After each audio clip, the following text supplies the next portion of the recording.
Is the drone industry becoming stagnant once again? Here are 5 things that I would like to see in the drone industry for 2021.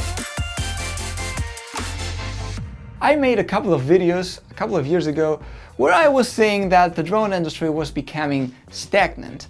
Back then I said this was due to repeated technology, like brands were copying each other without bringing any news to the market, the loss of the wow effect, like nothing surprised us anymore, and the market share being dominated way too far by DJI, raising laws, it was getting more and more difficult to fly a drone, and a bunch of other reasons. Now the question is, has that changed? Let's talk about the 5 things we would like to see in the drone industry as soon as possible. First, more competition. DJI has managed in the past couple of years not only not to lose that market share, but according to some researchers, it has even grown up to almost 80% of the worldwide market share. Skydio and Autel though are creating some buzz, and I must say both are on the right way to step by step eating a piece of DJI's cake. This is DJI. Skydio seems to have found its targeted market, and as far as I know they are growing the team, the investment, and to some people the highly improved soft and hardware developed by them seems to be more valuable than DJI's, for example. And I respect that. On the other hand, we got Autel, who is also ready to fight the specs battle against DJI, and the Evo 2 family has proved them right, being capable of developing a super good drone who is ready to be used with no fear of comparing it to any DJI drone. Parrot seems to be wanting to join the party in the next years too. We've seen them agreeing on some collabs with other brands related to drone automations and among other interesting things, and I'm pretty sure they will be creating hype sometime soon. Even though the market share is still clearly dominated by DJI, I believe all these brands are on the right way to start eating some of that cake. Second, good editing apps.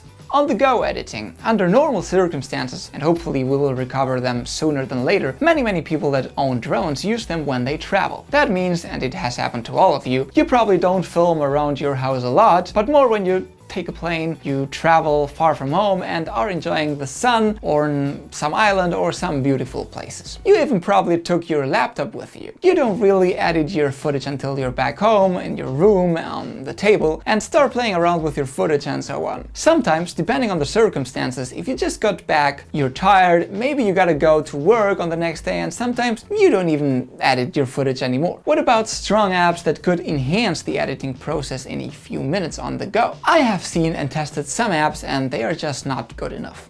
Most of them put some cheap filters on the images, some ugly transitions, and some awful stock music that really destroys the ambiente of your drone footage. I am talking especially about phone and tablet apps, of course. Premiere and Final Cut and DaVinci are super good tools, but they are really time consuming. And most of us will upload a video and get less than 50 views anyways. We have now powerful smartphones and tablets to handle and process the 4K. Who's ready to create a very efficient app that has a simple user interface and allows us to play around a bit with the colors? Think about that. 3. New drone features. The best feature I remember so far is the zoom possibility on the Mavic 2 Zoom. I mean, of course, photography features, things that really impact your footage and make you think differently.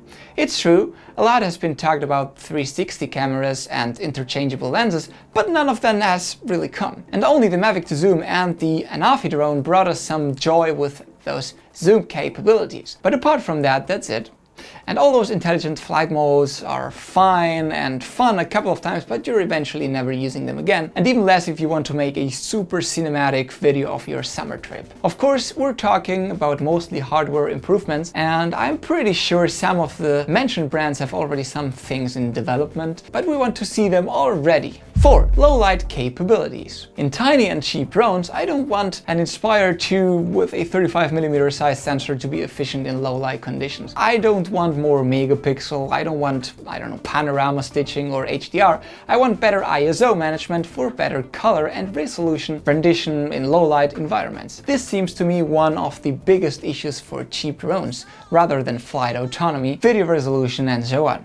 I mean, we've seen this in the past 10 years in the smartphone industry, of course. And it has not an easy solution, but there are some ways to go. Some of those cheaper drones not even allowing you to go into manual modes make it too complicated, of course. 5. Flight autonomies. In mid-tier or high-end drones, I'd love having better batteries and flight autonomies, making my life easy when I travel. Even though 30 minutes is a pretty decent amount of time, well, let's say real 23 minutes, batteries are still too big, heavy, and not efficient using space in your backpack when traveling. If you have 3 or 4 beds, you will know the struggle of carrying stuff twice as big as your drone, and that's not good. This is another point where brands could develop interesting, efficient hardware. Well guys, I hope that you liked this video, that you are enjoying as much as...